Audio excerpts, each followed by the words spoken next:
So this year I thought I'd start at the end because it's 2012 and because, it was only last year that an American preacher called Harold Camping proclaimed in billboards all over the United States, and some of them in Canada, some of them popped up here in Toronto, that the end of the world would come on May 21st, 2011. Whoops. And then at Idea City 2009, another American preacher, Ronald Wineland, on this stage defended his Bible-based certainty that the world would actually end on May 28th of this year. That's a couple weeks ago. Whoops, again.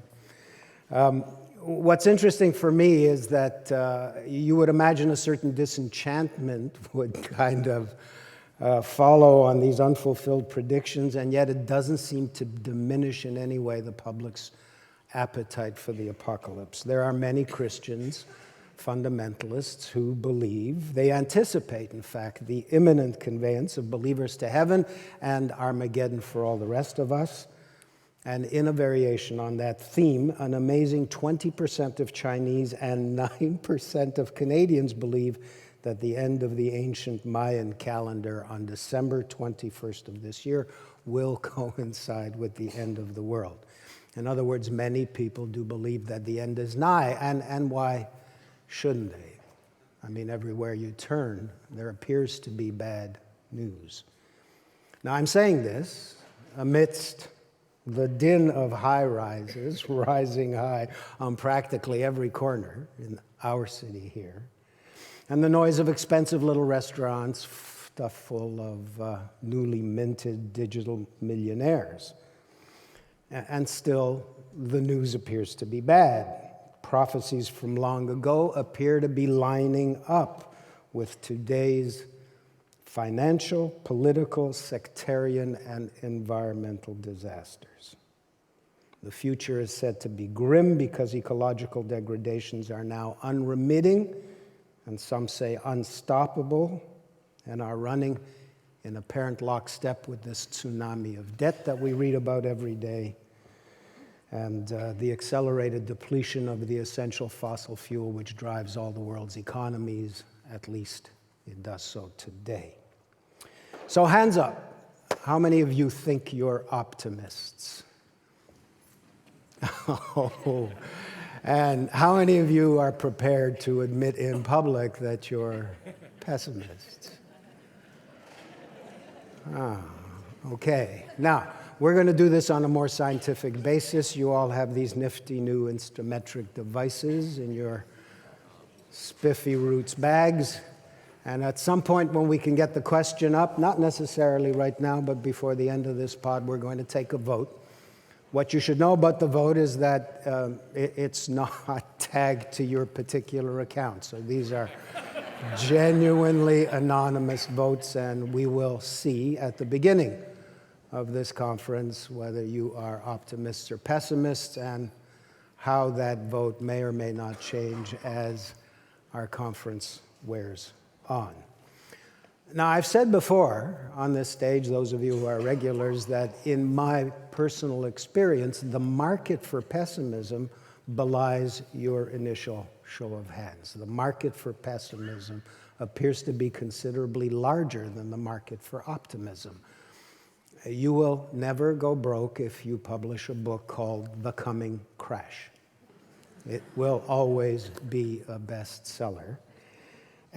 And so I thought we'd kick things off with a man who's really a collector of bad news, a guy who has made a study, a documentation of all the plots and conspiracy theories that abound. In fact, The Conspiracy Show is the name of his radio and television programs. Interestingly enough, the radio show plays on AM 740. The TV show plays on Vision TV. His name is Richard Syrett, and he's going to kick things off with a fabulous overview of why the end is nigh. Richard Syrett.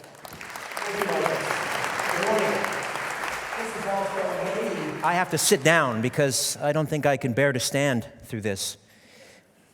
I'm here to talk about the total obliteration of everything. So how was your breakfast? 2012, doomsday or a new beginning. The Mayan, go back there. The Mayan long count calendar really is at the focus of our discussion today. It's quite a remarkable timepiece. It marks time in 5,125-year swaths. Curious thing, though, it abruptly ends on December 21st, 2012. That's 6 months, 8 days, 4 hours. You might want to mark that on your calendar. I'm here to talk about what it all means. Why does the Mayan long count calendar abruptly end on 12/21/2012? What's going to happen? There are, as I see it, 4 possible scenarios. A, the doom and gloom prophets are correct, and December 21, 2012 is the end. It's the apocalypse, something I call Teotihuacan. That's not a Mayan chief. That's an acronym for the end of the world as we know it. B, the Mayans knew something about December 21, 2012. A galactic alignment would occur in the heavens that will cause a miraculous universal transformation of human consciousness across the world, with the exception perhaps of certain parts of New Jersey. Galactic alignment. More on that later if we have time. Now, the other possible reason the Mayan long count calendar ends on December 21, 2012, and this is very controversial. It is believed by some on this date that the Mayans have decided to switch from the Mayan long count calendar to the 2013 Dilbert desk calendar. Let's look at this whole 2012 phenomena in some more detail. Of course, the whole world is gaga over 2012. I call it the 2012 zeitgeist. And if you Google the Mayan calendar, you get 17,700,000 hits, N times 179 million results. December 21, 2012, 2,590,000,000 results. We're making movies about it with John Cusack. If you saw his performance, if there was a button that could end it all after seeing that performance, I probably would have pushed it myself. We're writing songs about it. The Smashing Pumpkins have a song called The Doomsday Clock. The clock is ticking in my heart these lonely days. When will they stop? Is everyone afraid? Okay, it's not exactly Hoagie Carmichael, but to each their own. Kind of bleak is all I'm saying. There are a lot of celebrities that actually believe that 2012 is the end. Woody Harrelson, he was actually in the movie. Rapper Lil Wayne, he stated publicly that the world is about to end because the Mayan made calendars and it ends in 2012. And then to further underscore his point, he said, I've got encyclopedias on my bus. Well, that's pretty much case closed, isn't it? The apocalypse. Y2K has nothing on 2012. There's a whole industry that's built around it. There are reality shows. On the National Geographic Channel, something called the Doomsday Preppers. This is where each week a different family is seen stocking their larder with non-perishable food items, teaching their toddlers to operate semi-automatic weapons, gut a moose, make their own scented candles. There are books on 2012, how to survive 2012, too numerous to mention, how to survive the coming pole shift, how to survive a collision with Planet X. There's a whole emergency food ration business. Stocks are going through the roof. Mountain House, a U.S. firm, sales are up something like 350%. Now, there's also a man in Kansas. He's purchased a bunch of Cold War-era missile silos. He's converting them into underground condos. He calls them doomsday shelters. Curiously, the maintenance funds are due on the 1st and the 20th of each month. So why all the hysteria? In times of uncertainty, we look to the prophets and the oracles. So what did they say? The Sibyl, a Roman oracle writing some 2,000 years ago, she said the 10th and last generation, she said the world will last for 9 periods of 800 years. The 10th and last generation in 2000 AD will be the last. We know this is true. She wrote it down. She handed the note to Betty White, and that's how we know all about it. Sir Isaac Newton wrote about 2012, or the end times, rather. He predicted that in 2060 the world would end. Harold Camping, as Moses reminded us, said that the world would begin to end on May 21st, 2011. How does something begin to end? And then we have televangelist Jack Van Impe. Now, I'm not certain, but I seem to recall he said something like this: "For Christ's sake, stop asking me about the Mayan thing. That's a different apocalypse. You Mesoamericans, get your own damn apocalypse." I'm going to whip through some of these things. I know I'm talking quickly, but we don't have much time, literally. Nostradamus, the great prophet, they recently discovered his lost book, and he writes about the alignment of a solar system that occurs every 13,000 years. Again, we get back to this galactic alignment. The last one took place 11,000 BC, and that's when Plato said Atlantis sank beneath the waves. So there's this galactic alignment theory, but this one, nothing to do with raising consciousness. It's a little more bleak. It has more to do with how long can you tread water. So quickly, while there's still time, let's go through some of the Teotihuacan scenarios, the world as we know it, ending the world as we know it. Death by comet. Again, going back to Nostradamus, he wrote about comets hitting the earth. In Quatrain 46, he wrote, "In the sky will be seen a great fire dragging a trail of sparks." Of course, this could apply to the Buddy Holly plane crash, but come on. Tragedy plus distance. Then, of course, there is, now this is a serious one, C2010X1. This was a comet that was discovered in December of 2010. It's massive. It has a nucleus of 4 kilometers. That's across. And has an orbital period of 10,000 years. Every 10,000 years it swings by. And the rumors were rampant on the internet that this massive comet was heading our way, and its gravitational pull upon the Earth was responsible for the Japanese earthquake and tsunami in 2011. The rumors were also out there that NASA was keeping this truth from us, and this wasn't a comet at all. It was a black hole or a brown dwarf. Thankfully, it passed by safely October 20, some 22.1 million miles from Earth without incident. But it's important to note that a lot of comets start horrible rumors. We all, of course, remember the Hale-Bopp comet, most widely observed comet of the 20th century. It was visible to the naked eye for 18 months. We saw this thing coming forever. It's like, in Saskatchewan, you watch your dog run away all day. So this amateur astronomer calls coast to coast. This is a radio show syndicated, 600 markets, and he says there's something trailing behind Hale-Bopp. It's some object. Then the UFO community latched onto that and said, it's a UFO. And this gave rise, of course, to Heaven's Gate cult, and they decided that they were going to be teleported to this UFO, trailing behind the comet, and in March of '97, we know how that ended, rather grisly. So again, I think it's important to remind ourselves about the dangers and fear-mongering on the internet about a comet. Some might even blame me for a little bit of that. Now, some people think that 2012, December 21, is going to bring a killer asteroid, a planet killer, they call them.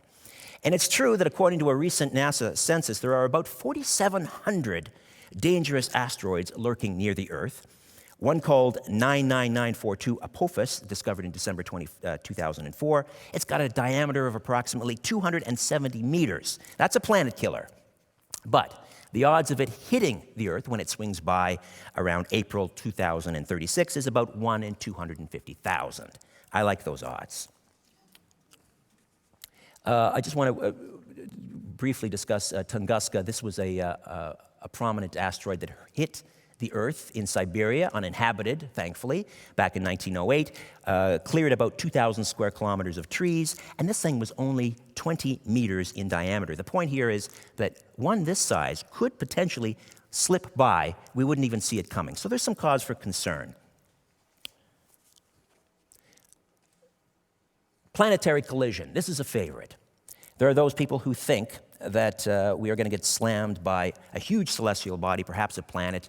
And in Revelation, it talks about something called wormwood, this star falling from the sky, and it's basically turning a third of the waters bitter, and a third of the people die from the waters that turn bitter.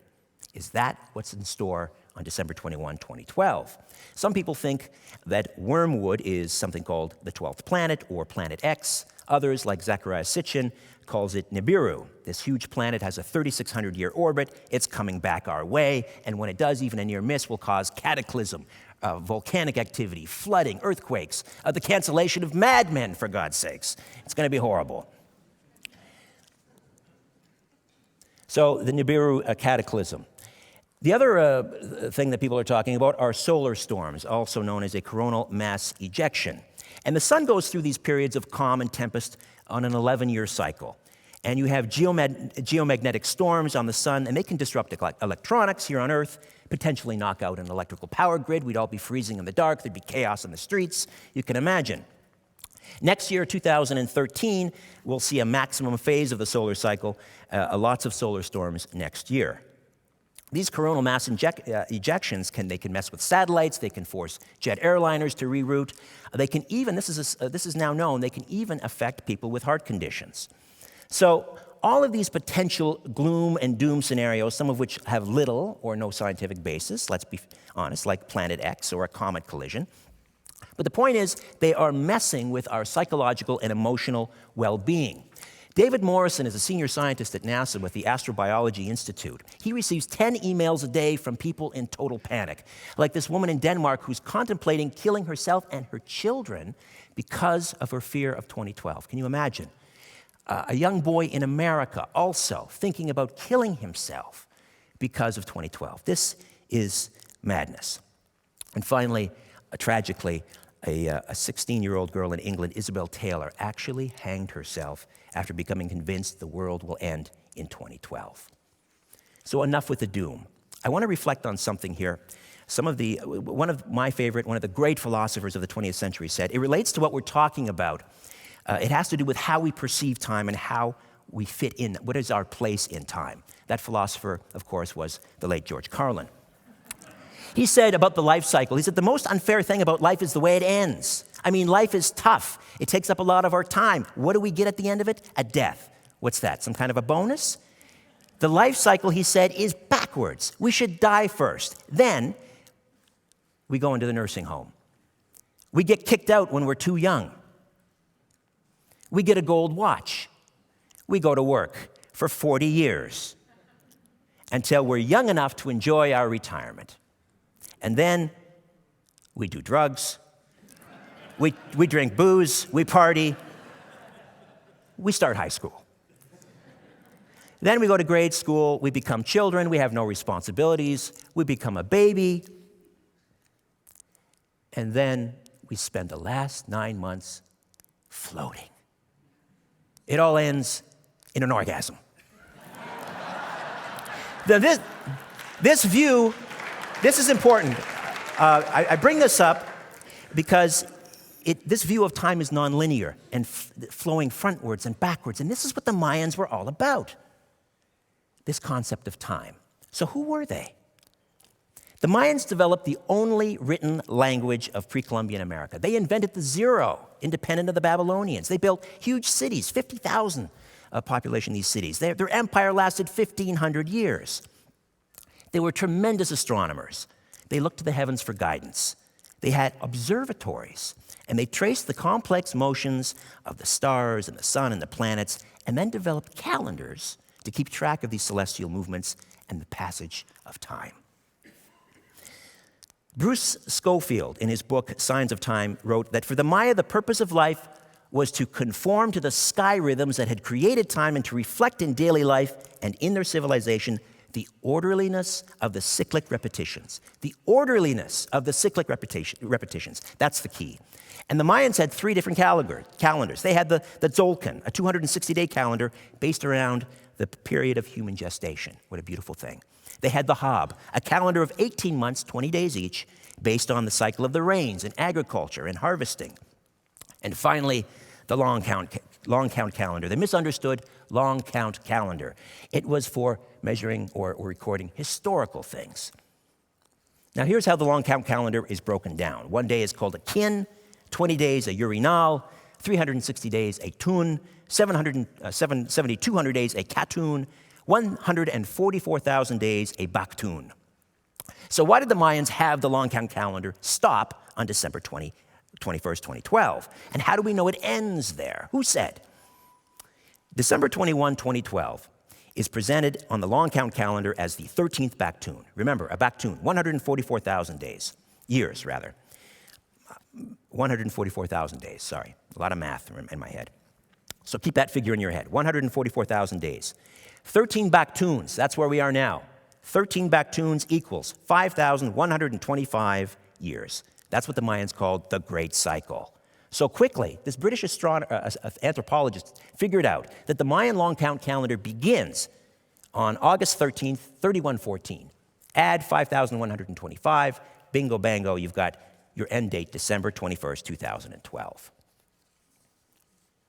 Okay. Now, I want to whip through a couple of things here that we don't have time for. Armageddon. The world overtakes the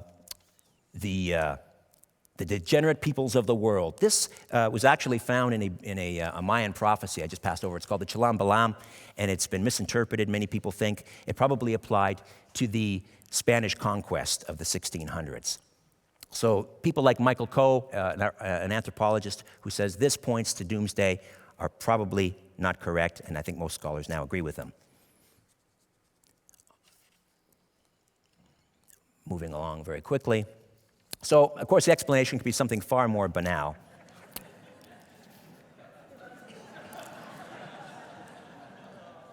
Very quickly, the astronomy of 2012. What's going to happen? What we're going to see is a precession of the equinoxes. And the Milky Way was very important to the Mayans. They looked at this very visible in their night sky in Mexico with the stars representing the belly of the Mother Creation. The dark rift in the middle is the birth canal. So what happens is during the winter solstice, the sun begins this precession of equinoxes. And finally, on December 21st, 2012, that sun impacts directly in the middle of that dark rift. That is representative of the rebirth of creation, the rebirth of the sun. And this is what the Mayans were really talking about in 2012. Nothing to do with Armageddon, ladies and gentlemen. The precession of the equinoxes takes 26,000 years. That's 5 great cycles. So of course, this would be a momentous occasion for the Mayans. 26,000 years it takes to get to this point. So, 2012, not doomsday. It's a new beginning. We simply reset the calendar. And one last point, we have superimposed our mechanistic linear vision or perception of time that we have here in the West on the Mayan calendar and the Mayans. And I just want to say that a lot of what 2012 is about is self-fulfilling prophecy. So let's all agree that the self-fulfilling prophecy we're going to have for one another is that we're going to wish each other well, much joy, much peace, and love on December 22nd, 2012, and I thank you.